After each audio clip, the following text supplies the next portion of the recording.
Sa ayaw man natin at gusto, ibebenta tayo ng ating kilos at mga galaw. Ito ay kung papaanong mababasa mo ang galaw ng kausap mo, ang kilos ng muka. Ayon sa mga eksperto na ang mga taong nais na manloko ay mas nag-e-effort upang mapaniwala nila ang mga kinakausap nila. Nariyan na mas malikot ang kamay nila at medyo mas magaslaw sila. Ito ay dahil sa katotohanan ay sa loob-loob nila ay ayaw nila na makita ang ekspresyon at galawan nila. Kadalasan na medyo nauutal-utal pa sila dahil hati ang isip nila. Kaya madalas na kapag tinanong sila ay hindi agad sila nakasasagot. Ito ay dahil bukod sa isasagot sa'yo ay iniisip pa nila at inaalala ng utak nila kung nakukumbinsi ba nila ang taong nagtatanong sa kanila. Isa ito sa pinakamadaling senyalis na nagsisinungaling na ang kausap mo.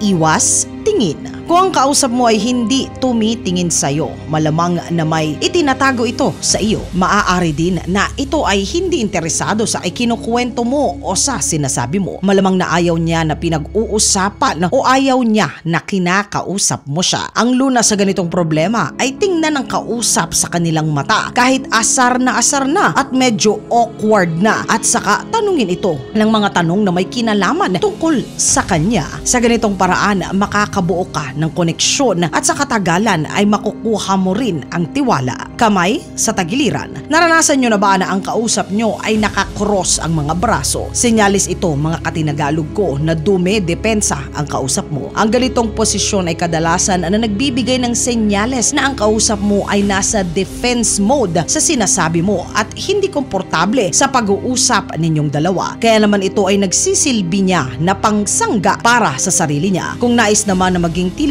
mabait sa harap ng iyong kinakausap, iwasan na i-cross ang mga braso para hindi naman ito mailang at mukhang mabait ka sa harap nila. Ang peking akap. Kung may niyayakap ka at ang tanging tapik lang ang nararamdaman mo na iginaganti sa niyayakap mo, isa itong indikasyon na ang inaakap mo ay hindi komportable sa ginagawan mo. Ang marahang tapik sa likod mo ay nangangahulugan na tama na, okay na, huwag mo na akong akapin pa. Kaya naman sa susunod, kung aakap sa taong kilala, ito ang senyales kung okay lang ba ang iyong pag-aakap na ginagawa sa kanila.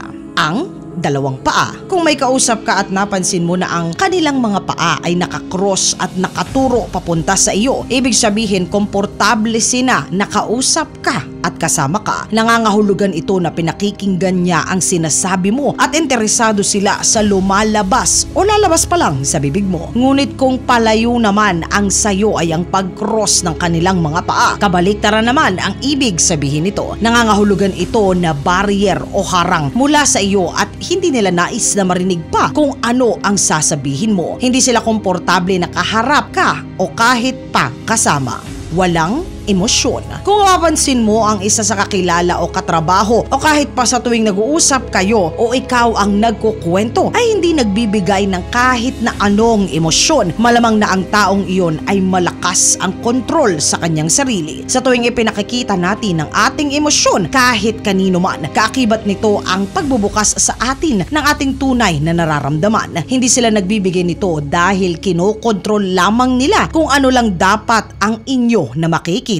Defensive siya at malamang na minsan ay nasakta na, kaya siya ay natuto na. Piling-pili lamang na tao ang taong pagbubuksan niya ng totoong nararamdaman niya. Kilala o kaibigan. Papaano mo malalaman kung ang turing sa'yo ng taong nakakasalubong mo, kung kakilala ba o kaibigan ka para sa kanya? Ang solusyon dito ay sa tuwing makakasalubong mo siya, tingnan mo kung papaanong tatango siya sa iyo. Kung nakasalubong mo siya at tumango ito pababa, kakilala lang ang turing nito sa iyo. Kumbaga hindi siya masyadong interesado na makilala ka pa o magkalapit pa. Isa itong senyales na respeto, ngunit isa rin itong harang na nagsasabi na hanggang dyan ka na lamang. Kung ang pagtango nito sa iyo ay pataas, isa ka sa mga itinuturing nito na mga kaibigan. Komportable ito na makasama ka pa at nais pa nito na lubusan pa na makilala at maging malapit kayo sa isa't isa.